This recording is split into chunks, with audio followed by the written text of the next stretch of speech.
Okay, so here in Clovis, California, we just finished installing this hydro rail. First one for us. It's by Kohler.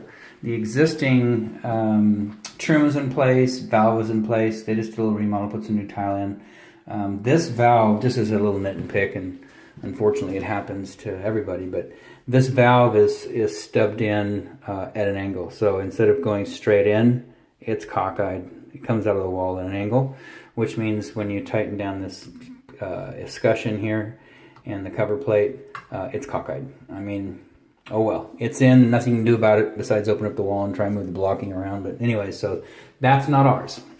What is ours is this handrail. So just a note to Kohler, your design sucks. I mean, honestly, a mounting system that mounts where there is an existing hole right there. And you gotta know, if you've been in the trade, you gotta know tile guys don't come in and drill a nice pretty little hole dead center of the shower stub out and then make sure it's built up back there. Because what they're using, what Kohler is providing, and they're great fasteners, but not in this application. Because you got a 1 inch to 1 1/4 inch hole, and then about a 2.5 to 3 inch spread to mount a bracket behind there, and you're drilling tile right next to an existing hole. And the problem with it, that it blows all the material behind it, especially when you get to the harder stones. It blows the backing out. It blows the mortar base, the drywall, everything comes apart. So now you're trying to take a toggle bolt and slide it in there and spin it up, and hopefully it grabs something. So design something different. I mean, that's a great mounting system if it weren't for that hole that was already there. So I would say mount it somewhere else. I mean, you know, come up 6 inches and use that spot up here as the mounting. Up here. Hold this, please. Okay.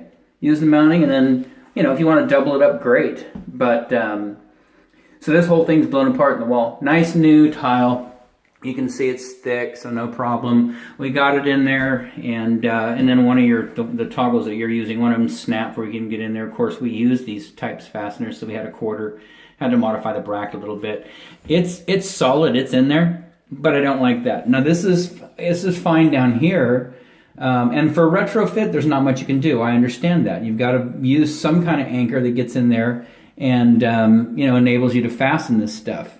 For me, I would prefer to see blocking, a planned installation, which means forget about retrofit, and I apologize for that. Or if it's available, come in here, and nobody wants to do this, come in here and cut the back wall open, put all new blocking in there. Blocking, and then use stainless steel screws. The toggle bolts, fine, they work. I use them. Down here is fine because there's no existing hole. This is just a mounting point down here. But up there with that hole there, just horrible. So anyways, one plumber's opinion, nobody cares, but bad design, don't like it. And if this wiggles around, you know, if it gets loose, whatever, we got to come back out and try and maybe get some long stainless steel screws and mount them to the block, which is recessed pretty deep in the wall, at the risk of cracking the tile, because now you're fastening, you know, to a fixed block back there with literally no backing around this area, because everything's pretty tore up in there. Anyways, that's my nit and pick. So, love the system. Love the rain shower. Haven't heard the music yet. Apparently you can hook it up to your phone. Sounds great. Love the handheld sprayer. I mean, the design is great. The fixture is great. Love, love, love Kohler. Great company. Horrible design. So, that's in the kitchen. And second part of the project is in here. We came in, and Lowe's is out here trying to get a stove in, and it's too deep. Gas is in the way. So long story short on this one, we came into the back of the cabinet right here. That's where the gas was stubbed out, and that's where it was hitting. And so what we did is we came in and we first of all cut the entire wall out. You can see where we cut it there, and then eventually over at the cabinet. And then there was about a 10 inch nipple in there, 3/4. We unscrewed it, took it apart, and then we brought it over here to the very corner. And we got our own nipple. It's about a 6.5, 7 inch long, 3 by 3/4 nipple. And we used a reducing 90 in the wall. That used to stick out right there. It was 3/4 with a closed nipple and then the reducer, and it would hit the back of this. And so now what we did is we found a nice little pocket over here on the side of the appliance, which is, I'm guessing that's where you're supposed to put your gas and electric and whatever. But anyway, so we went ahead and took the 3/4 by half 90, put it in the wall, stubbed out pretty close, and put a 1/2 inch 90 in, and then went ahead and stubbed the valve back through into here. And you can see there's the valve, and it's shut off. Now, unfortunately, we do not have a cap for that. There was not one here when we got here, and it should, by all rights, be capped off. Don't open that gas valve. I don't know who would, for whatever reason, but it's a live line. I might even call the homeowner here in a minute and see if he wants me just to shut the meter off. That way there's no open gas, because that's against code. That's against everything as far as safety. All it takes is, someone playing a joke, I guess. Of course, if they're going to play a joke, they can certainly unscrew the cap. But anyways, no cap on that. Leave it closed. We did go ahead and cut the hole back in here to get this, because there was no hole there. So we cut a new hole in there and got some screws and some backing, got the sheetrock back in place. Of course, you got a hole there because that's where the old gas line was coming through. You'll have to patch that. And then go ahead and I'd just take some spackle or some mud or do whatever and just go over these joints. Just seal the wall up so it's sealed again, no big deal.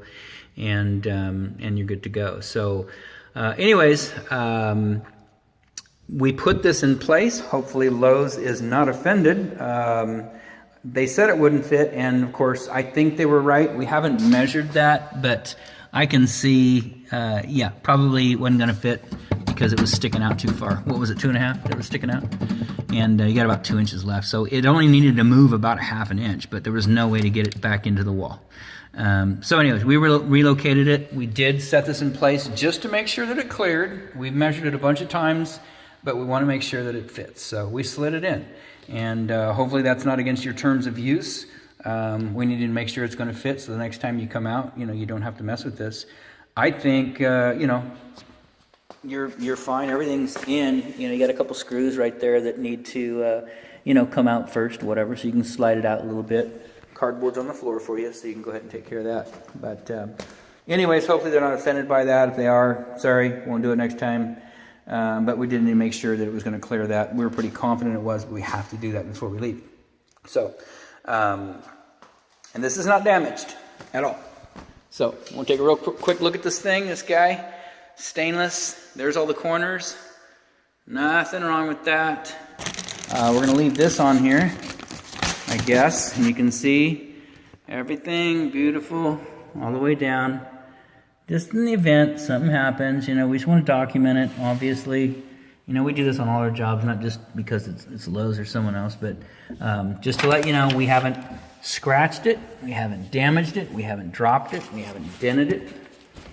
I guess we should have just left it in the garage, but you can see all the corners. Everything's good, all the way up. All the way up. So, everything's fine. Everything's good. So, please be careful when you install it. Don't damage it and then say the plumber did it, because we're standing here and everything's good. Hopefully the homeowner will come back. We can go over it with him and he can confirm it as well, but we're pretty careful with stuff. So anyways, you take it from here. Outside of that, this installation is done.